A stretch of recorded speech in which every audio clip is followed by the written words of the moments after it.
Au jardin, en janvier, quand il fait un temps comme ça, mais aussi quand il fait froid, il reste des travaux à faire et notamment, par exemple, s'assurer que les plantes sensibles au gel sont bien protégées, ici le mandarinier, et puis on peut aussi réaliser quelques petits travaux d'aménagement. Ça, bientôt, je vais vous le montrer sur la chaîne.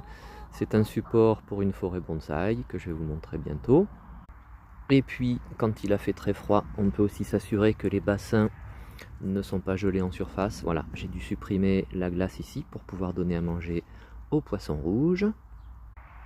Et en ce qui concerne les animaux, on peut regarder aussi, il faut mettre des nichoirs par exemple pour les oiseaux sauvages et en même temps quand ils sont installés depuis plus d'une année, les redescendre pour les nettoyer.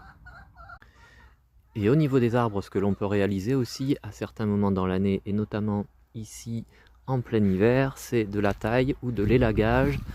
Voilà, de l'émondage par exemple. Ici, j'ai ce petit chêne. Je souhaite couper quelques branches comme celle-ci et puis les pins aussi derrière pour pouvoir passer plus facilement quand je passe la tondeuse. Donc il y a de l'élagage à faire un petit peu. Voilà, j'en ai quelques-uns à travailler comme celui-ci aussi. Et puis on peut aussi s'attaquer à la taille des rosiers, c'est un peu tôt selon les régions.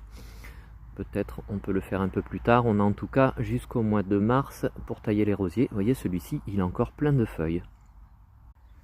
Et en matière de protection des plantes sensibles au gel, on a aussi à faire attention aux agrumes qui sont sous la serre parce qu'ils sont protégés bien entendu du froid, mais ils peuvent, s'ils sont trop serrés ou s'ils sont trop arrosés ou pas assez, ils peuvent dessécher. Donc il faut surveiller un petit peu la motte racinaire pour qu'il ne sèche pas trop. Là vous voyez, les mandarines, ça a pris un coup de froid, mais ça n'est pas gelé. Voilà, une belle mandarine. Et puis ici, pour ce qui me concerne, j'ai des pieds d'avocat que j'attends. Je pense que je les grefferai au printemps.